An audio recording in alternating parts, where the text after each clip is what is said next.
पवन सिंह के विरोधियों को पहुंचा बहुत बड़ा सदमा। पवन सिंह को मिल चुका है एक और उपाधि, यानी कि एक और बड़ा नाम। तो विरोधियों का हो गया है बुरा हाल। तो क्या है खबर की पूरी जानकारी बताते हैं इस चैनल के माध्यम से। अगर आप भी अभी तक हमारे चैनल को सब्सक्राइब नहीं किए हैं तो सब्सक्राइब जरूर कर ले। कल खेसारी लाल यादव और पावर स्टार पवन सिंह का एक एक गाना अलग अलग चैनल से रिलीज किया गया।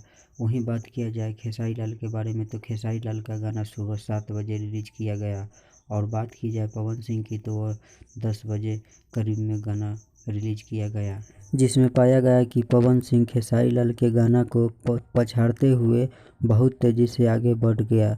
तो भोजपुरी दर्शकों ने पावर स्टार पवन सिंह को एक और बड़ा नाम दे दिए, जो लकी स्टार के नाम से प्रचलित हो गए हैं पावर स्टार पवन सिंह।